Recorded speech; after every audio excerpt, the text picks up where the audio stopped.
ǹjẹ́ ní òwúrọ̀ yẹn a tún fi àsìkò yìí a tún fi kíra wa padà káàbọ̀ sí orí ètò yìí lẹ́ẹ̀kan sí ìyẹn lórí ètò àtàpè ní ẹ̀dìdì ẹ̀músàrìjẹ tí a wà ní òwúrọ̀ yìí gẹ́gẹ́ bá a ṣe ṣe lálàyé fún yín àti ní àwọn àlùfáà wa níkàlẹ̀ tí wọ́n ti wà pẹ̀lú wa lórí ètò yìí léyìí tí wọ́n bá wa sọ ọ̀rọ̀ Ọlọ́run lórí etikaf Lailatul Qadr báwo lèmi àti yín láti jẹ àǹfààní òru tá a kó sí yìí ẹlòmíì eré ló bá wọnú ẹ̀ látàrí pé wọ́n lọ mọ́sálásí kèmí náà bá wọn là ẹlòmíì fàájì ló bá wọnú ẹ̀ ẹlòmíì fáàrí ló bá wọnú ẹ̀ àwa tó jẹ́ pé tó bá ti bẹ̀rẹ̀ láago méjì báyìí à ń bá wọn dago mẹ́ta ni à ń bá wọn látago méjìlá à ń bá wọn di kìnní kan ni àwa yìí jókòó àwa yìí ṣe gbà ẹlòmíà ní tó bá ti wà lórí ìdúró báyìí kí làníyàn tó bá wọnú ẹ̀ àti pé gbogbo wàhálà wa ní mẹ́wàá tó kù yìí wọ́n láṣìírí ń bẹ́ẹ̀ èmi wàá mọ̀rọ̀ àṣírí ọ̀hún àṣírí nǹkan èmi kò gbà lórí atẹ́gùn lóòrọ̀ yìí tí wọ́n bá náfààní àti gba àṣírí yìí wá nǹkan fìdílé kó mọ́ àjẹ́wọ̀ nìkan pẹ̀lú mí ìkúra pé àṣírí wo ni ń bẹ ẹnu etikaf Lailatul Qadr títọ́dún yìí ó fi jẹ́ ìtẹ́wọ́gbà fún un táàfin ráǹfààní bẹ̀ àti náà wọn àlùfáà wọn níkàlẹ̀ tó jẹ́ pé wọ́n bá ní sọ̀rọ̀ lórí eléyìí àwọn àlùfáà wa àwọn àléfà wa àwọn ìmáàmù wa láti orílẹ̀-èdè Nàìjíríà ni wọ́n ti balẹ̀ sílùú Tógò a lè pé onílé ni wọ́n a tún lè pé àlejò ni wọ́n ṣùgbọ́n ètè mi ò sọ jù ní pé èmi ò pa àlejò ni wọ́n èyí tá a fi pè wọ́n lórílé àwọn náà ni àléfà bàbá wa Maulana Sheikh Isa Balu Darussalam onílé ni bàbá ara àwọn ọ̀nà fìjọ nílé àmọ́ àwọn gangan ìmáàmù ni wọ́n ní Nàìjíríà tí wọ́n ní mọ́sálásí tiwọn tí wọ́n ń darí tọ́lọ̀ sí fún láàyè tiwọn náà ní Nàìjíríà àmọ́ nítorí ipò bàbá wa Isa Darussalam nílùú Tógò mọ́sálásí ń bẹ́lẹ̀ gbọ́n ń bẹ́lẹ̀ mọ́sálásí náà sì ń béèrè iṣẹ́ tiẹ̀ náà wọ́n wá ní àwọn wà náǹfààní bàbá ṣe ọ̀hún díẹ̀ àwọn tó wá ṣe rí náà díẹ̀ látòfin wọn lù Tógò èèyàn túmọ̀ sí pé àlejò tó ní wọn nù àwọn àléfà wa Muhammad Taofik Al-Imam Balu àwọn náà ni wọn bẹ pẹ̀lú wa ní òwúrọ̀ yìí kí ló jẹ́ kí ariwo pẹ́ gbọ́dọ̀ nǹkan tí mi wà sọ fẹ́ tẹ wálé àtàwọn afáwà tí wọ́n bẹ pẹ̀lú mi náà ni pé kí gbogbo wa kájọ tún àníyàn wa ṣe láti gbọ́n tàbí bọ́ ní òwúrọ̀ yìí ǹjẹ́ kí afáwà kí wọ́n tó wọlé ọ̀rọ̀ èmi náà lọ́rọ̀ kan tí n fẹsẹ̀ sọ́kàn afáwà ǹjẹ́ pàǹpẹ́ kí wọ́n sọ kí káfọ́ gbọ́.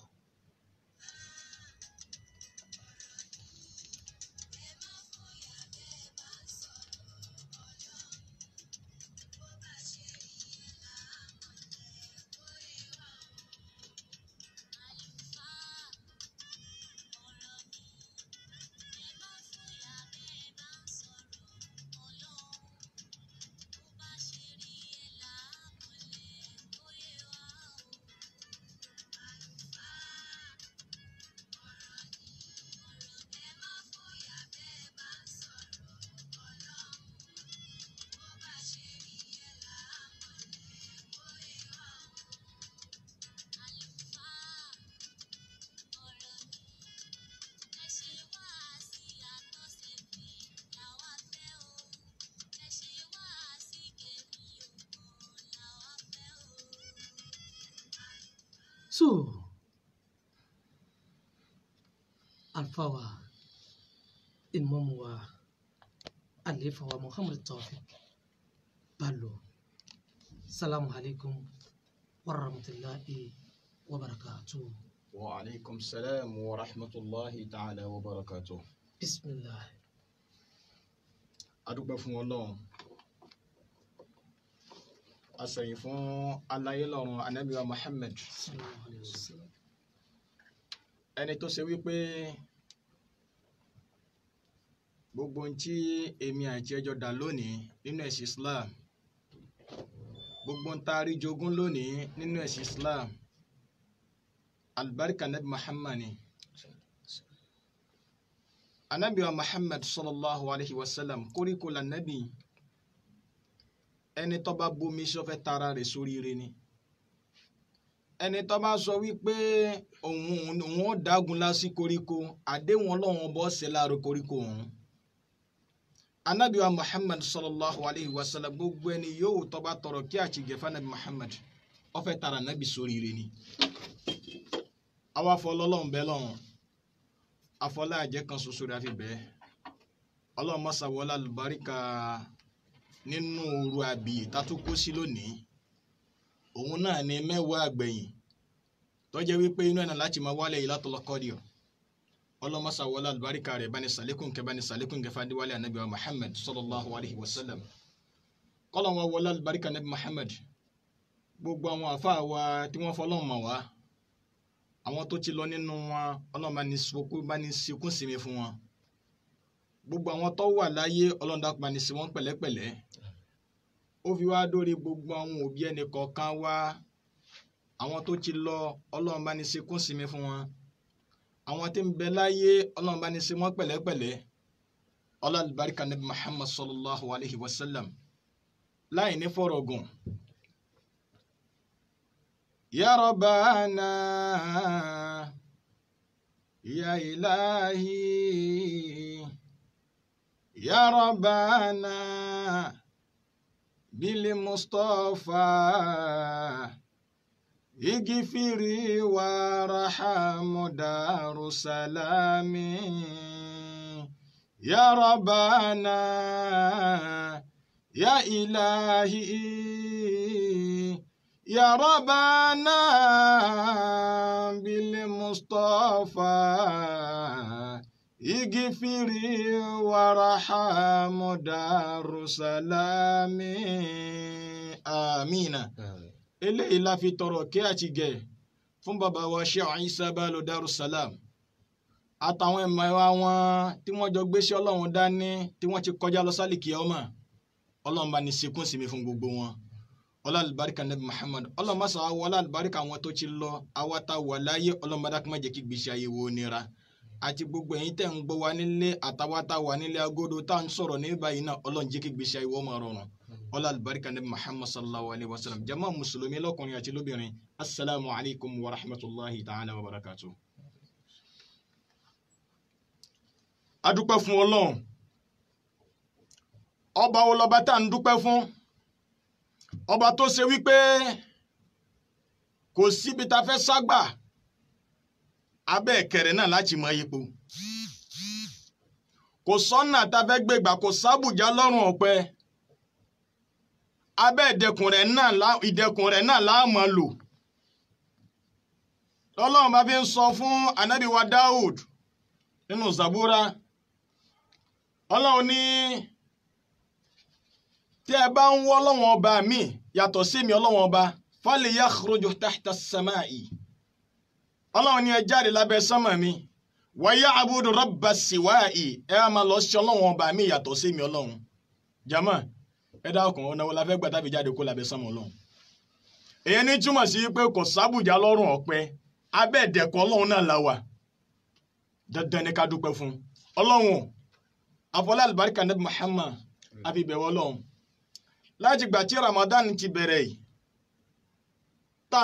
tá ń bá bọ̀ wẹ́rẹ́wẹ́rẹ́ ení èjì ẹ̀ta ẹ̀rin àrún Allahu Akbar tá bá jẹ sàrí lónìí yóò jẹ́ sàrí 21 tá jẹ. Ọlọ́run adúpẹ́ fún o tí o ní ká bẹ̀rẹ̀ tó tún wá kádàrá wípé tọ̀kẹ́mi wa náà tún dò ní alhamdulillah. Nínú tá bára wa sọ̀rọ̀ lé lórí òru àkọ́kọ́ lọ mẹ́wàá àkọ́kọ́ lọ nínú Ramadan. Àwọn bàbá wa lẹ Yorùbá wọn mọ̀rọ̀ sọ púpọ̀ wọ́n ní àkọ́kọ́ Ramadan ìkẹyìgẹni àárín Ramadan àforíjìní ìparí Ramadan àṣẹrúdọmọ. Ìparí Ramadan àwọn àṣẹrúdọmọ ni wàláhì odidi ọ̀rọ̀ ni wa ma yadhakkaru illa ulul albab. A ṣẹrúdọmọ ọ̀nà wo lágbà tá fi sọ ẹrúdọmọ òun náà la fẹ́ treat fúnra wa.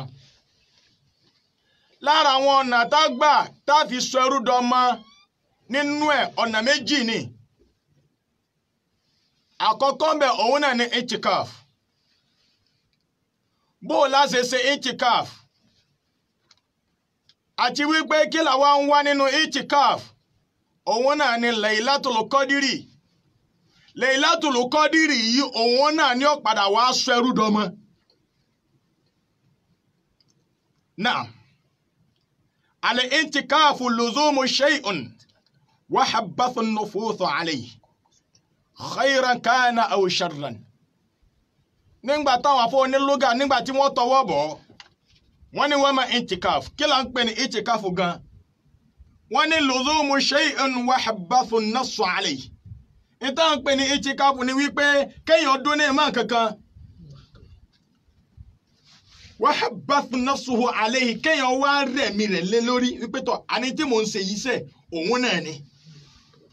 khayran kana aw sharran àyídà kó jẹ́ nǹkan rere àbí kó jẹ́ ìdàkejì ìta ń pè ní i'tikaf nìyẹn.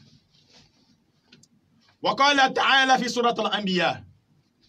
Allah náà wá fẹ́ jẹ́rìí sí nínú suratul anbiya nígbà tánàbí wa Ibrahim alayhi salatu wassalam tí ń bá bàbá rẹ̀ sọ̀rọ̀ ó ní ma hazihi tamathilu allati antum laha akifuna ó lẹ́yìn bàbá mi ewu lẹ́yìn tẹ́ kó sínú léyìí tó wá ká ìrojú bá yín tó jẹ́ pé òun lẹ́ ń sìn tẹ́ wá fílẹ̀ tẹ́ sí Ọlọ́run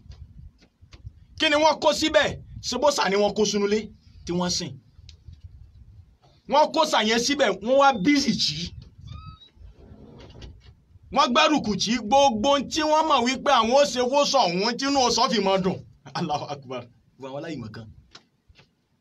gbogbo tí wọ́n ó ṣe fóṣà tí inú ọ̀sọ́ fi mọ́ dùn tó sọ náà fi mọ́ fáwọn náà ní rìtọ́ọ̀nù wọ́n ń gbìyànjú wọ́n ń ṣe fún kí wá ní tọ́lọ́hun. ayé mukimuna muta'abbiduna lah tí wọ́n ń ṣe níbẹ̀ ni wípé mukimuna wọ́n fò sàwọn síbẹ̀ muta'abbiduna wọ́n ń sìn bó ṣe yẹ kó sìn bó ṣe yẹ kí wọ́n sìn maqsuduna biha huna luzuman jama tó bá wá rí bẹ́ẹ̀ síbi tànàbí Ibrahim nìyẹn èyí tànàbí wa Muhammad wa mú wa fún wa ń kọ́ òun náà ní kíni o maqsudu bihi huna luzum fil masjid wa iqamatu anabi Muhammad sallallahu alaihi wasallam anabi ní i'tikafu tèmi tẹ́ẹ̀sẹ̀ tó jẹ́ wípé ẹ̀rọ padà dọ́mọ òun náà ní kíni o maqsudu huna luzumul masjid òun náà ní ká gbèrò wípé tó ẹ lọ fira yín jìn sí masalasi wa iqamatu fihi bi niyyati taqarrubi ila Allah azza wa jalla kí là níyàn tẹ́ wàá gbé wọbẹ̀ kí lẹ̀wù tẹ́ gbé wọbẹ̀ òun náà ní wípé a fẹ́ wọbẹ̀ láti lọ sin lọ́hùn taqarruba ila Allah ta'ala àwa náà fẹ́ súnmọ́ lọ́hùn yàtọ̀ sí èyí tá à ń ṣe bọ̀ tẹ́lẹ̀. ẹlẹ́ẹ̀kejì àwọn àfọ́ oníṣẹ́rí àná wa tọwọ́ bọ̀ wọ́n ní luzumul muslim la ghusla alayhi akilun wala mumayyazun. àwọn àfọ́ oníṣẹ́rí àní àwọn ta ni ó lọ sí ìtìkáfù gan wọ́n ní luzumul muslim ẹni tí ó lọ sí ìtìkáfù yóò jẹ́ ẹni tó jẹ́ mùsùlùmí kìí ṣe kèfèrí o tá bá wà nínú ìtìkáfù la ghusla alayhi àní wẹ̀ tá fi parí ìtìkáfù àkìlùn ẹni tí ó ṣe ìtìkáfù ó gbọ́dọ̀ jẹ́ ẹni tó ní làákàyè law mumayyizan masjidan walau sa'atan min al-layli aw an-nahara ta'atillah tó bá wà nínú mọ́sálásí kése wípé kó má fi gbogbo òru rẹ̀ ṣeré kọ́lá bó jẹ́ wákàtí kan lọ́sàn-án bó jẹ́ wákàtí pérése lọ́sàn-án bó jẹ́ wákàtí pérése lóru ó gbọ́dọ̀ fi kalẹ̀ létọ́ àtìlá láti máa tẹ̀lé tọ́lọ́wọ́n ba. ìyálà wa Aisha radiyallahu anha ó ní kanat rasulullahi sallallahu alayhi wa sallam ya'takifu 'ashara al-awakhir min Ramadan. yálà wa Aisha ó ní anabi wa Muhammad ó ní anabi máa ń ṣe itikaf anabi máa ń ṣera kó lé ìmọ̀ lọ ìmọ̀ ń ṣera sí masalasi fi 'ashara awakhir min Ramadan nínú mẹ́wàá tó bá gbẹ̀yìn nínú Ramadan. Wa an Anas radiyallahu anhu qala kana an-nabiy sallallahu alayhi wa sallam ya'takifu 'ashara al-awakhira min Ramadan falamma ya'takif 'aman falam ya'takif 'aman فلما كان في عام مقبل اعتكف 20. nínú ọ̀kan nínú àwọn sàhábà Nábì Muhammad òun ló ń sọ̀rọ̀ yìí ó ní Ànábì Muhammad sallallahu alayhi wa sallam itikaf táwọn bá ti pé mẹ́wàá tó jẹ́ pé mẹ́wàá àgbẹ̀yìn yìí mọ́sálásí l'Ànábì tí wọ́n ṣe ó wá ní Ànábì wá ṣe o falam yaktakif aman Ànábì ṣe itikaf kó jẹ́ pé tó gbogbo ọdún yìí o onu mọ́sálásí mo fẹ́ fi wàhálà nínú tánàbí tún máa ń ṣe yàtọ̀ sí tinú àwẹ̀ Ramadan òun náà ni tọ́dún tuntun bá fẹ́ wọlé Ànábì tún máa lọ fara sí mọ́sálásí láàrin 20 ọjọ́ èyí tó yàtọ̀ sí ti Ramadan innahu huwa hadithun sahih ni o. Now la yasihu min al-kafir wa ma zalla aqluhu kal-majnun nínú àwọn tó ṣe wípé ìtìkáfù ọ̀sẹ̀ tó fún láti ṣe ẹni tó jẹ́ wípé kìí ṣe kèfèrí kìí ṣe mùsùlùmí ẹni tí èsè mùsùlùmí kò gbàwẹ̀ a lè ṣe ìtìkáfù láì gbàwẹ̀ ìtìkáfù ọ̀tọ̀ fún man zalla aqluhu kal-majnun ẹni tí làákàyè rẹ̀ yẹ̀ àbó dákú wọ́n ní ká má ṣe ìtìkáfù fali annahu laysa min ahli al-ibadati wa lam yasih minhu nítorí àsìkò tí làákàyè rẹ̀ yẹ̀ yẹn a lè kà kúnnú ẹni tí ń jọ́sìn fọ́lọ́run là ó dìgbà tára rẹ̀ bá tó yá. nínú àwọn wọ́n wá béèrè wípé wọ́n bẹ̀ lọ Ànábì Muhammad sallallahu alayhi wa sallam wọ́n ní ṣé àwa nìkan la lè ṣe ìtìkáfù ni Ànábì wá dá wọn lóhùn Ànábì ní là àwa nìkan kọ́ a lè ṣe ìtìkáf ká tó mú ìyàwó wa náà dání àmọ́ ìwọ tó bá mọ̀ wípé agbára rẹ̀ gbé ni o nítorí wípé ó wà nínú àwọn ọkùnrin tó jẹ́ wípé tó ẹlòmíì sósòsò lára rẹ̀ ọmọ sí ẹlòmíì òun àti ìyàwó rẹ̀ wọn ò lè jọ wà lẹ́gbẹ̀ẹ́gbẹ́ nínú ilé láàrin ọ̀sẹ̀ kan kó má fọwọ́ ba nǹkan ẹlòmíì ara rẹ̀ ò gbé wọ́n tó bá mọ̀ wípé ara rẹ̀ ò gbé tó sì mọ̀ pé tọ̀tọ̀ máa ń rí ìyàwó rẹ̀ kí ló kọ rẹ̀ jagun lábí ó tún mọ yàfi ìyàwó sí yàfi ẹlẹ́hà sílé kọ́ má yí iṣẹ́ dànù Allahu Akbar kọ́ má yí iṣẹ́ dànù. As-sunnatu ala muttakifa ana la ya'udda maridan nínú ẹni tí ó ṣe itikaf ẹni tá a rẹ̀ ń ṣe kò gbọ́dọ̀ ṣe itikaf. A sọ níbẹ̀rẹ̀ tá a bá ń ṣe itikaf àkíwẹ̀ bẹ́ẹ̀ náà ni tó kú bá kú ká sọ wípé tọ̀ ẹwẹ̀ fún kí wá gbé sínú mọ́sálásí nígbà tí ó bá parí itikaf rẹ̀ tán ká lọ sí kìlá téèyàn bá wà nínú mọ́sálásí tọ́lọ́jọ́ bá dé bá ẹgbẹ́ kúrò ní mọ́sálásí ẹ̀ lọ́wẹ̀ fún kẹlọ́sìn.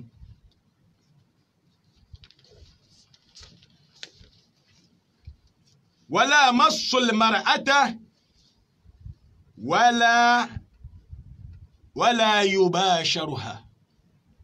wala yubashiruha nínú tá a gbọ́dọ̀ tún ṣe nínú itikaf wala yamassu almar'ata yàwó wa a gbọ́dọ̀ fọwọ́ kan à ń bẹ̀lẹ̀ tàṣí ká sọ wípé tọ̀ ẹ̀yà lágbájá kínní tó bá mọ̀ wípé fífọwọ́ kan rẹ̀ kò ní bí nǹkan míì ṣe ọ lára o lè fọwọ́ kan o tó bá mọ̀ wípé tọ̀ ara rí ò ní gbé ẹ máa wúra yín lọ́ọ̀kan sàlámù alékùn ẹlẹ́hà ọlọ́run jà ṣíra láyọ̀ ẹ máa wúra yín lọ́ọ̀kan tó bá mọ̀ wípé ara rí ò ní gbé ẹlẹ́hà lẹ̀ sáyé rẹ̀ tẹ́lẹ̀ àná bá lè ṣe itikaf. Kódà nínú táwọn bá sọ àbá ní ẹ gbọ́dọ̀ bára yín sọ̀rọ̀ kó wá jẹ́ pé nínú itikaf ló wá rọmọ tó wù ọ́ ẹ ní sùúrù dẹ̀yìn itikaf kéjú ṣe ìyàwó nù kó tún jọ máa kó jẹ́ pé tọ̀ ẹjọ́ ọjọ́ ọ̀dọ́ síra yín ọwọ́ ara ẹni tó wọ̀ wọ́n ní kó ṣe sùúrù dẹ̀yìn itikaf. wala yakhruju li hajati lil insani illa mimma la budda minhu. wọ́n ní téèyàn bá ń ṣe itikaf lọ́wọ́ kò gbọ́dọ̀ bọ́ta àyàfi tó bá ní bùkátà kan tó nípọn tó jẹ́ wípé kò sí ọ̀nà tó fẹ́ gbé gbà àfi kó jáde kó lọ ṣe bùkátà ọ̀hún. wala intikafu illa bis-sawm a lè ṣe intikaf àyàfi ká wà nínú àwẹ̀. wala intikafu illa fi masjid jami' a tún lè ṣe intikafu nínú àwọn masalasi kéréje tá a ti ń kírun láti billah. tá bá fẹ́ ṣe intikaf nínú masalasi tó jẹ́ masalasi gbogbogbò tá a ti ń kí jímọ̀ ibẹ̀ la ti ń ṣe intikaf. náà kí làwa ń wá tá a fi lọ para wọn máa mọ́ tá a fi lọ para wa mọ́ sí masalasi òun náà lóru kan ṣoṣo kí lóru òun náà Laylatul Qadr. Laylatul Qadr yìí òun náà lọ̀rọ̀ táwọn bàbá wa sọ wípé aṣẹ́rú dọmọ. Òru Laylatul Qadr yìí ni wọ́n máa ń sọ ẹni tó jẹ́ wípé ọ̀rọ̀ rẹ̀ kù díẹ̀ káàtó wọn ò tún ṣe ọ̀rọ̀ rẹ̀ wà látúnṣe kódà tó bá tún múra dáadáa ọ̀rọ̀ rẹ̀ ó tún látúnṣe ju àwọn tó ń fi ń ṣe yẹ̀yẹ́ lọ. Wallahi yóò látúnṣe tayọ àwọn tó tún fi ń ṣe yẹ̀yẹ́ lọ. Nítorí pé kíni ká tó wọnú Laylatul Qadr ó ti láwọn ètò kátà ń bá bọ̀. Làwọn bá mi ń sọ wípé àwọn nǹkan kan bẹ tó jẹ́ ní pé tó máa ń pè wá ṣàkíyèsí àgbọ́dọ̀ ọmọ kọ́chí ìgbọ́n yín sí. Bírò òru nífù Ṣàbán gbogbo òrujọ́ yẹn òun ni wọ́n máa ń tún kádàrá yàn. Òru nífù Ṣàbán òrujọ́ yẹn ni.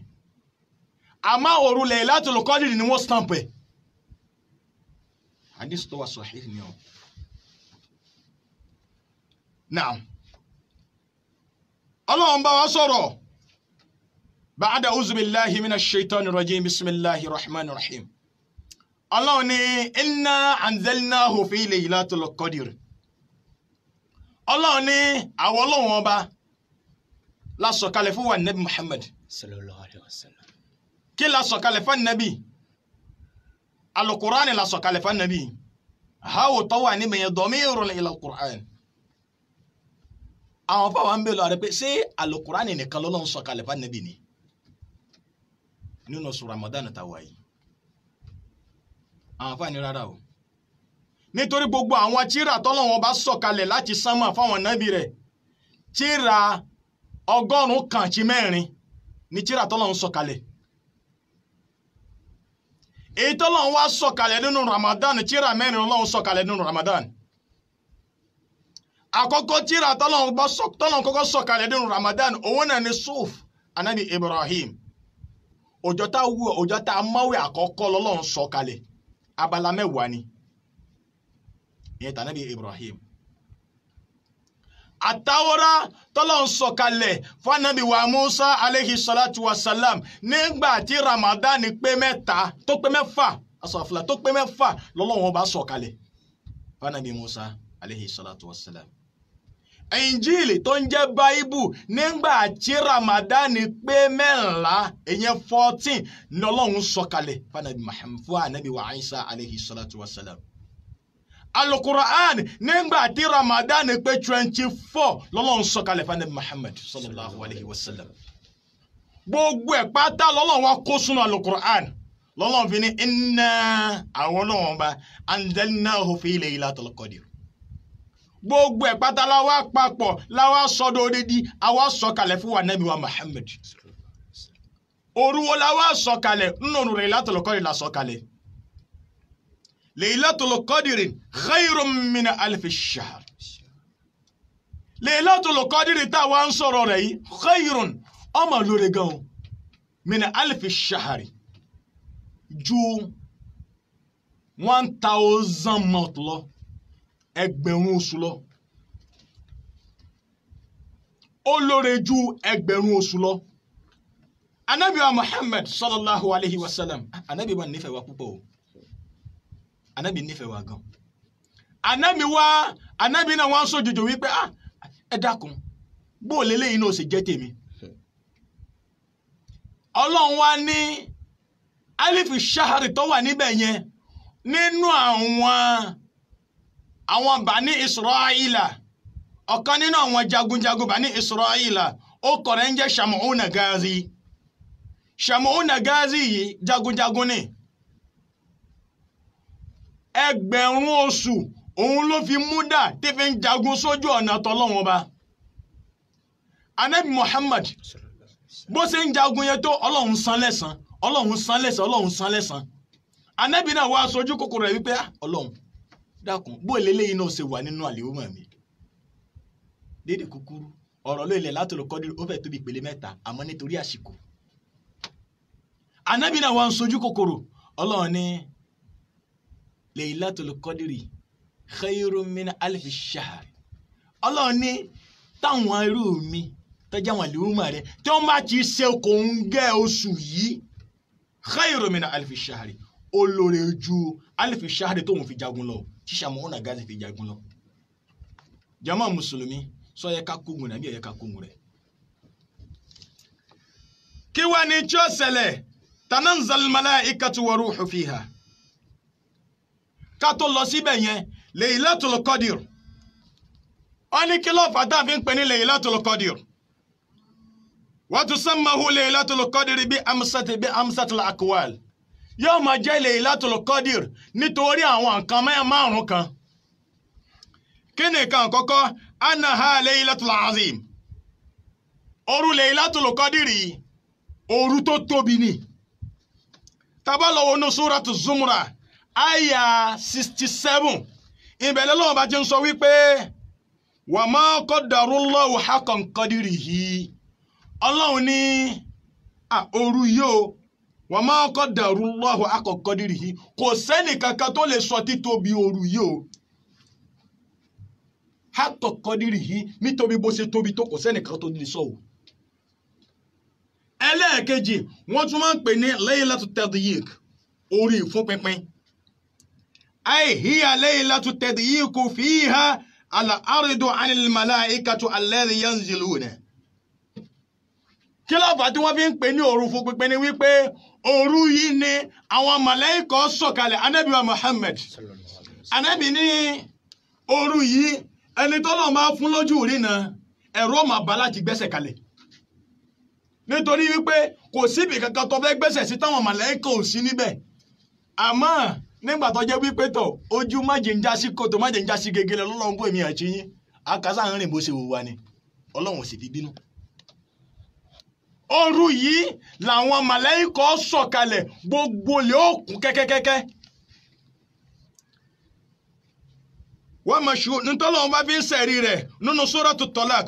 wa ma quddiru alayhi rizqahu. ọlọ́run ní kódà kí jẹ̀mú rẹ kó fún pínpín kí jẹ̀mú rẹ kó fún pínpín ọlọ́run ní tó bá ti lóru yìí bá ìgbésí ayé rẹ ti di rọrùn. ẹlẹ́ẹ̀kẹta annal qadra hukman kana al-ashya'a taqdiru fiha wọ́n ní Laylatul Qadri àtúlẹ̀ pè ní hukma òru tá ń tún nǹkan ṣe kana ashiya'u taqdiru fiha káàrin nínú òru yìí nínú òru Laylatul Qadri taqdiru fiha àwọn tó jẹ́ wípé tọ̀ kádàrá àwọn kù díẹ̀ káàtó taqdiru fiha àwa àtúnṣe àwa sọdọmọ àṣẹrúdọmọ ẹrú la sọdọmọ warabi'u li'anna ma lam yakun lahu qadiran sara bi mura'atiha za qadirin ẹlẹ́ẹ̀kẹrin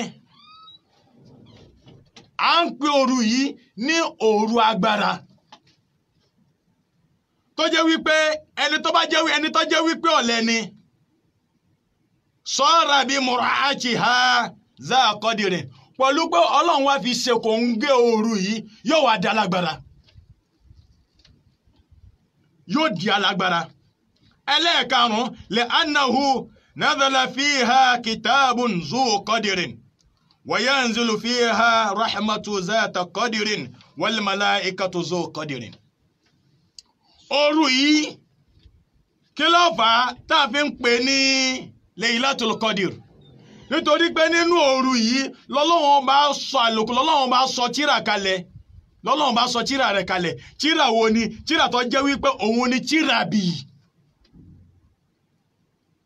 wayanzilu fiha rahmatu zu qadiri nínú òru yìí náà lọ́lọ́run bá sọ̀kẹ́ kalẹ̀ ìkẹ́ tó jẹ́ wípé gbogbo ẹ̀dá tí bá ti ń ṣe kòńgẹ́ rẹ̀ wọ́n máa dẹni àbí yìí.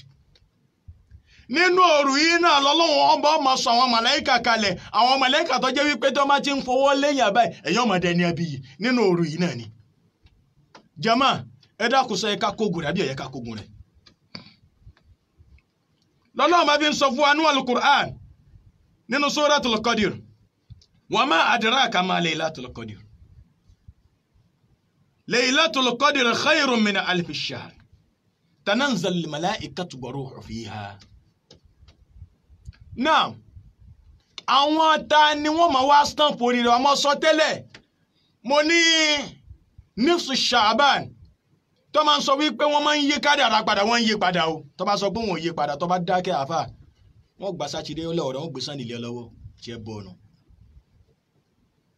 nínú ọjọ́ tí wọ́n máa ń yí kádàrá padà nífṣù Sha'ban ni wọ́n kọ́ àmọ́ ọjọ́ tí wọ́n stamp ẹ̀ tí wọ́n lọ gbé fọ́lọ́run ọba ọjọ́ Laylatul Qadr ni òru Laylatul Qadr ni. àwọn ta ni wọ́n máa ń ṣe òun náà ni wọ́n màláíkà lọ́lọ́mọ bí sọ wípé tanazzal malaikatu wa ruhu fiha ọlọ́run ní nínú òru yìí àwọn màláíkà máa sọ kí wọ́n máa sọ kalẹ̀. anabi Muhammad sallallahu alayhi wa sallam qala Abu Hurayrata al-malaikatu fi Laylatul Qadri fil ardi aktharu min adad hassa. gẹ́gẹ́ bí n tí mo sọ lẹ́ẹ̀kan anabi ní Abu Hurayra lọ́gbọ̀rọ̀ yìí wá ó ní tó bá dòru Laylatul Qadr àwọn màláíkà pọ̀ débi wípé àní máa rí àwọn ìwọ ta mọ́ nílẹ̀lẹ̀ àwọn ìyẹ̀pẹ̀ àní máa rí wọn mọ́ nílẹ̀lẹ̀. wọ́n fi rúhù thalathat akwal rúhù tó wà níbẹ̀ yẹn gbólóhùn mẹ́ta ló wà nípa rẹ̀. àwọn kan sọ wípé annahu Jibril qala aktharuna àwọn kan sọ wípé màláíkà Jibril ni ọ̀pọ̀ nínú àwọn àfáà wọn ní màláíkà Jibril ni. وفي حديث أنس عن النبي صلى الله عليه وسلم أن إذا كانت ليلة القدر نزل جبريل في قبقوبة من الملائكة يصلون ويسلمون على كل عبد قائم أو قاعد يذكرون الله عز وجل. النبي محمد صلى الله عليه وسلم النبي ní tó bá dòru Laylatul Qadr màláíkà Jibril ló sọ̀kalẹ̀ sórí èjìká àwọn màláíkà wọ́n máa wá tọrọ ọ̀kẹ́ wọ́n máa tọrọ ọ̀gẹ̀ fọ́wọn ní tó máa yan náfìlà lóru fọ́wọn tó máa ń dákọ̀ Ọlọ́run bá lóru. jàmá mùsùlùmí ọ̀kan nìyẹn. àwọn kan ní rárá o bẹ́ẹ̀ kọ́ o ana ruha ta'ifatu min al-malaikati la taraha al-malaikatu illa tilka al-layla. àwọn bá kan ní rúhù yìí ẹ̀dá kan ní tọ́lọ́run bá dá lọ́tọ̀ àwọn màláíkà fojú kan àyàfo òru yìí nìkan ni wọ́n fojú kan. yanziluna min laduni gurubi shamsi ila tul'il fajr nígbà tí òòrùn bá ti wọ̀ ní rúhù ó sọ̀kalẹ̀ ó dìgbà tálì fàjàrí bá yọ ní rúhù tó wọlé padà. àwọn kan ní annahu malakun azimu min al-malaika àwọn kan ní màláíkà ní tó jẹ́ wípé ó tóbi nínú àwọn màláíkà. jama ẹ jẹ́ ká wá yọ kankan fúnra wa níbí báyìí. àwọn ìpele mẹ́rin gbogbo àwa tá a bá ń ṣàdúà àwa mùsùlùmí Ọlọ́run jogún nǹkan fún wa gan o àmọ́ gbogbo ẹni tí bá ń ṣàdúà àwọn nǹkan mẹ́rin kan bẹ tó jẹ́ wípé tí máa ń wà pẹ̀lú èèyàn òun ni ó mú ìsìjábà gbígbàdúà wa mẹ́ta níbẹ̀ ló hàn ọ̀kan níbẹ̀ àkákún. kí ni àkọ́kọ́ ẹni tí bá ń ṣàdúà àwọn àlìjànú wà pẹ̀lú ẹ̀ kìí ṣe sọkúsọ o ẹni sọ́dọ̀ àwọn àgbàlagbà wọ́n ṣàlàyé pé bó ṣe rí fún yín nù. lẹ́yìn àwọn màláíkà ọkàn àwọn rọ̀háníyà àwọn máa ń rí kúkùkù ni rọ̀háníyà tó bá ga jù yányá rírú ẹ̀ rí gbogbo gíga jù rẹ̀ kò lè rọ̀háníyà tó ga jù tó jó mìíràn gíga rẹ̀ kò lè ju bóyá bí ẹsẹ̀ bàtà mẹ́rin sí mẹ́fà lọ kò lè tó bẹ́ẹ̀ gan omi ètò bẹ́ẹ̀ tó bá ga jù nìyẹn. ẹlẹ́ẹ̀kẹta wọn ni màláíkà ẹlẹ́ẹ̀kẹni ni rúhù. tí ẹ̀ ń bá ń ṣàdúà àkókò ẹ̀ ń tẹ́ mọ̀ rí ẹ̀ kọ́kọ́ rà àlìjànú nínú àwọn àlìjànú mùmínì ń bẹ nínú wọn kèfèrí ń bẹ nínú wọn. àwọn ni wọ́n máa èyí tó bá jẹ́ mùsùlùmí tó bá wà ní sọ̀rọ̀ nítorí kò síbi tẹ́ wà tí wọn ò sí. àwọn ní ọkọ̀ ọmọsùnmọ́ ẹgbẹ́ ọ̀dà pọ̀ mà ìyàwó kan mẹ́ níbàyí àwọn ẹlẹ́kọ̀ọ́kọ́ rí. lẹ́yìn wọn lọ́wọ́ kan wọn rọ̀háníyà lẹ́yìn wọn lọ́wọ́ kan wọn rúhù rọ̀háníyà ní ó kó sẹ́ fún rúhù ní ó kó sẹ́ fún màláíkà màláíkà lágbára láti dáàfi ọlọ́run àmọ́ rúhù ní access láti wà fi ọlọ́run ọba yóò wà fi ọlọ́run ọba yóò jáde màláíkà ní ọ̀lọ́ kó sẹ́ẹ̀rẹ̀ àdúrà tó ń ṣe màláíkà ní ọ̀lọ́ kó ní òfìlẹ̀ jíṣẹ́ fún rúhù ní ọ̀wà kó déwájú ọlọ́run ọba rúhù ẹni tó bá rí rúhù dà gẹ́gẹ́ bí òmìnira ni ó dà gẹ́gẹ́ bí robot táwọn rúhù tí wọ́n máa ń kilẹ̀ ìmọ̀dún gbì gbogbo ẹni tó bá létí inú tí rúhù bá ń kilẹ̀ téèyàn bá wà níbẹ̀ tí rúhù bá ń kilẹ̀ tí rúhù bá wà níbẹ̀ náà tó bá níbẹ̀ yóò dẹ̀ mọ́ gbọ́ ẹni tó bá lójú inú tó bá létí inú ní fún kíkilẹ̀ rúhù tí rúhù bá dúró oríire ọmọ kan lára ṣí tásàfilẹ̀ tó bá bẹ̀rẹ̀ oríire ọmọ kan lára ṣí ká tó sọ pé ó dúró rúhù kan ó tó ẹgbẹ̀ẹgbẹ̀rún lọ́nà ẹgbẹ̀ẹgbẹ̀rún màláíkà nínú wọn rúhù àwọn ni wọ́n sọ̀kalẹ̀ lóru yìí kí ni wọ́n máa wá ṣe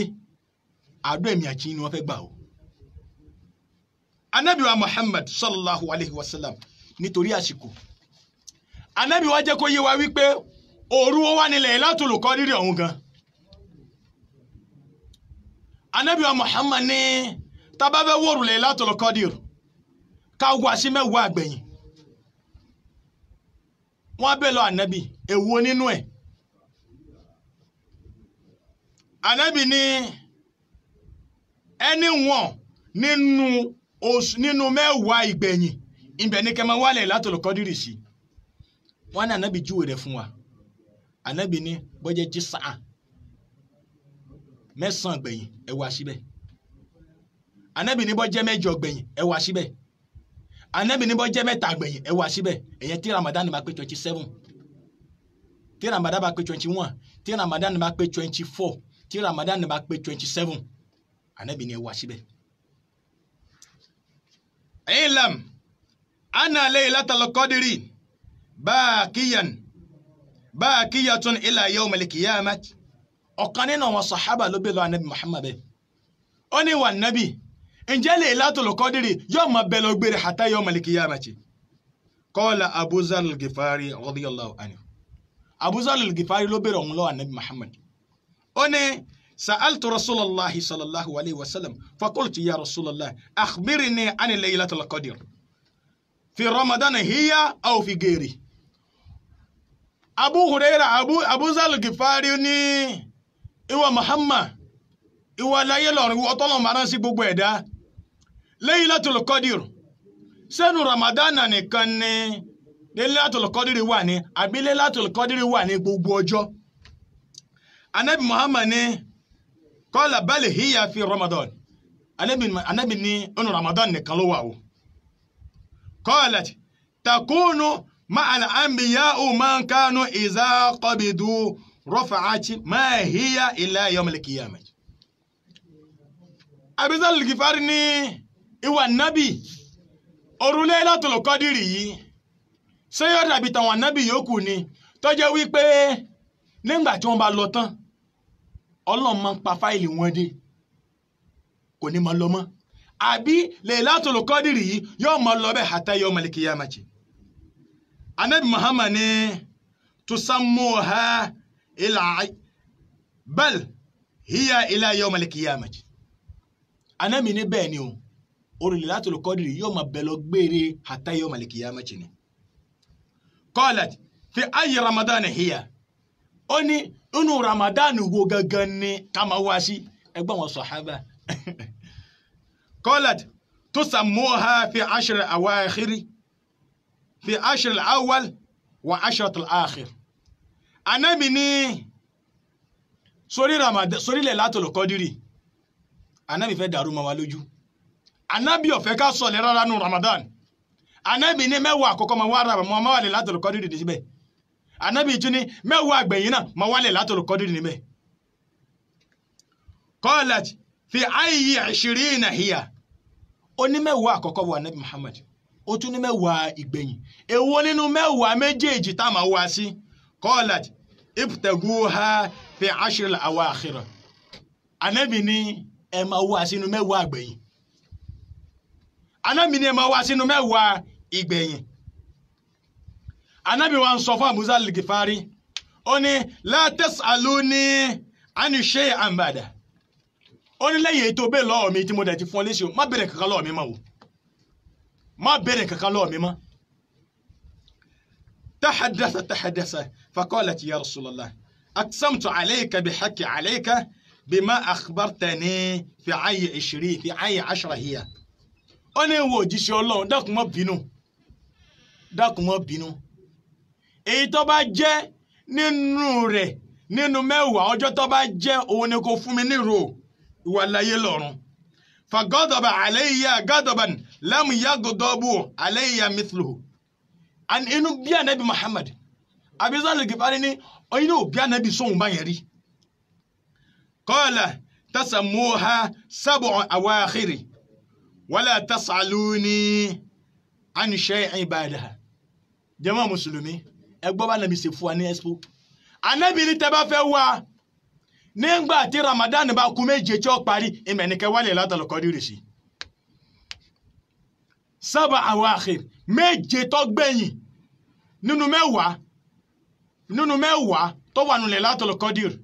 Ànábì Muhammad ní méje tó gbẹ̀yìn ìmẹ̀nìkẹ́ ma wálé Lailatul Qadri sí jàmá mùsùlùmí òru yìí òun náà láti ṣe kò gẹ gbogbo ń tàwọn pátápátá kí wà làwa ń wá nínú ayé kí là ń wá nínú ayé tó jẹ́ wípé ìsìláàmù yóò wá tó wa mọ́ tó jẹ́ wípé ń tí ò tó nǹkan làwa ń wá káàkiri níbẹ̀ náà látún ráwọn ọmọ ìyá wa kan tóun tí bọ́lọ́hun ṣe kẹwa tó àwa wà nínú ìsìláàmù wa ń sọ pé ìyà ń jẹ ọ́ Allahu Akbar àwọn kankan bẹ tó jẹ́ wípé kò lè kárí owó ò lè kárí o Islam tọ́lọ́hun ní ká ṣe tọ́lọ́hun ní ká jẹ́ mùsùlùmí kí é sọ tẹ́rí pé kábà lè lówó lọ́wọ́ kọ̀ wò láà àmọ́ ìwọ tó bá jẹ́ mùsùlùmí nǹkan àkọ́kọ́ tó kọ́kọ́ ni wípé ọkàn rí ó balẹ̀ pọ́kàn rí ò ní balẹ̀ ìyọkó mẹ́ nítorí pé gbogbo ń tí ó jẹ́ páyà fún ọ láyé àti lálẹ́kì ọmọ gbogbo ẹ̀pátá ni wọ́n gbé kò fún ọ àfi tó ọba mọ́ lókun tó ọba sì máa tọ́ àwọn ní tó mọ́ lọ gbogbo ẹ̀yin tó ń bá wá bá náà ẹ dákun torí t'Ọlọ́run ẹ dákun torí t'Ọlọ́run ẹ dákun torí t'Ọlọ́run ẹ dákun torí t'Ọlọ́run ẹ má jà ṣe ìjàmbá fún wọn mọ́ ìtọ́ máa bá wá ẹ dákun ẹ jẹ́ ká fún wọn lóko Ọlọ́run ẹ jẹ́ fún wọn lóko Ọlọ́run kí wọ́n sa oko Ọlọ́run kí wọ́n pọ́kọ Ọlọ́run ọba Ọlọ́run ti fira rẹ̀ jìn wá nínú Al-Qur'an ó kọ Ọlọ́run ọba tó wà nínú Al-Qur'an ní 99 ni wọn ò kà Allahu mọ́ Allahu dádúró lọ́tọ̀ nígbà tá a tún tẹ̀síwájú ó kọ Ọlọ́run ọba ní primary level bẹ́ẹ̀ ni mo lè sọ pé primary level ó kọ Ọlọ́run ọba is 4,000 Allahu Akbar 4,000 ẹgbẹ̀rún mẹ́rin ni ní primary level ni o ìyẹn tí abala kéèké abala kéèké lọ́wọ́ lẹ́nu 4,000 1,000 níbẹ̀ Ọlọ́run fi mara rẹ̀ kò fi mẹ́ni kankan nínú àwọn màláíkà ìyẹn jẹ́ mil tó jẹ́ pé français ni wọ́n gbọ́ wọn bẹ́ẹ̀ ni mil Ọlọ́run fi mara rẹ̀ Ọlọ́run nìkan ló mọ̀ kò fi mẹ́ni kankan ẹgbẹ̀rún níbẹ̀ tó tún jẹ́ mil Ọlọ́run fi mọ Lawhil Mahfuz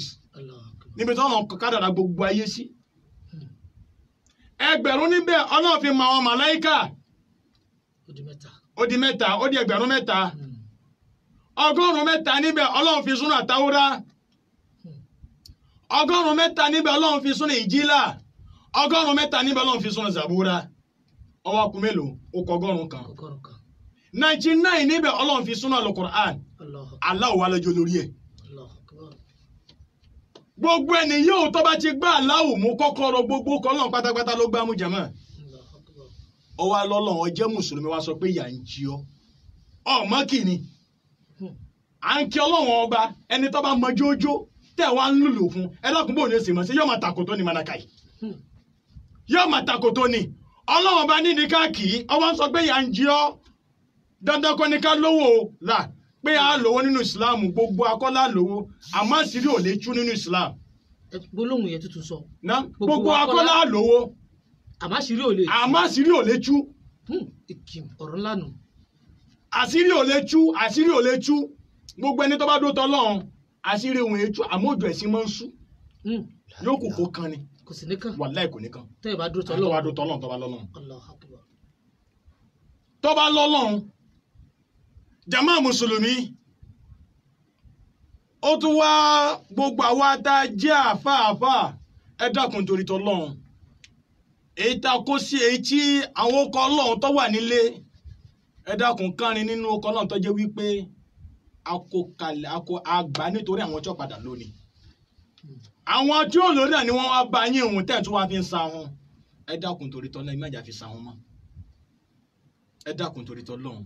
àwọn ẹni tí wọ́n bá wá nídìí ẹ̀ tí wọ́n bá wá bá wa ẹ dákun ẹ jẹ́ ká fún wọn ìyà ń jẹ Islam billahi la ilaha ìyà ń jẹ Islam gan tẹ́ bá bọ́ta káàní nínú àwọn ọmọ ìyá wa tó jẹ́ pé wọ́n ti di nǹkan míì bàbá ayé ìjọ́un ní tóyún bá bàjẹ́ mọ́bìnrin lára obìnrin máa banújẹ́ oyún tí ń bàjẹ́ máa wà fà lánìsìn inú wa sì tún dùn lọ́nà olóyún fi ń bàjẹ́ máa wà lára àwọn ẹni tá a kojú iṣẹ́ níwájú ọlọ́run pẹ́tọ́ ọlọ́run iṣẹ́ mi rèé o tèmi náà ṣe nínú ayé o wọ́n ti di nǹkan míì mọ̀nàkàì ìsìláàmù ò tó wọn mọ́ wọ́n ti wá nǹkan míì lọ síbò míì wọ́n ti lọ di nǹkan míì orí afẹ́fẹ́ la wà. nígbà táwọn àfáà náà fẹ́ lo mọ́tò. wọ́n fẹ́ kọ́lé tẹ́nì kò kọ́rí. wọ́n sì fẹ́ waṣọ táwọn kan wọ̀. wọ́n fẹ́ waṣọ táwọn kan wọ̀ rí bẹ́ẹ̀ ni lóòótọ́. tí ó sì yẹ kó wọn rí bẹ́ẹ̀ gbogbo wa. tí ó bẹ́ẹ̀ ni lóòótọ́ àwọn àfáà náà gbọ́dọ̀ wọ̀ sẹ́yìn gbomi yé àwọn àfáà náà gbọ́dọ̀ wọ̀ ọ̀rọ̀ yìí pín sọ́nà méjì àwọn bàbá wọn lẹ̀ Yorùbá wọn lẹ́ni tí ọba ẹni tó daṣọ fún ni ará àgbòrò tí ọba jẹsù òun náà mú búrẹ́dì lọ́lé òun náà mú búrẹ́dì a máa ń tọ́jú àwọn àfáà ni tá a bá ń tọ́jú àfáà làáfáà náà máa tọ́jú èèyàn. ibi tí wàá déhùn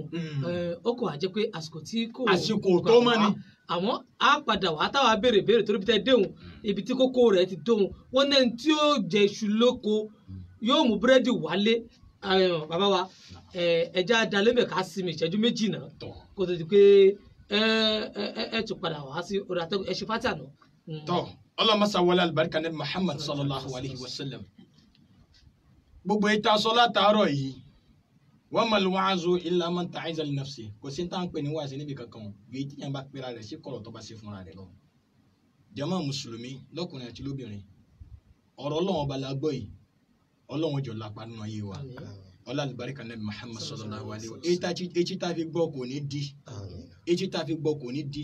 àwa tá a sọ kò ní jẹ́ ìbàlẹ́jọ́ bú fún wa àwa tá a gbọ́ kò ní jẹ́ ìbàlẹ́jọ́ bú fún wa ọlá àlùbáríkà nabi Muhammad ájìrì rẹ̀ láyé àti lálẹ́ kìí ọmọ gbogbo àwọn olóòtú ètò yìí tọ́jẹ́ wípé wọ́n ń sagbẹ́tẹ̀rù ẹ̀ tí wọ́n ò jẹ́ kó wálẹ̀ ọlọ́mọ nìbùkún yín ọlá àlùbáríkà nabi Muhammad sallallahu alaihi wa sallam ọlá àlùbáríkà nabi Muhammad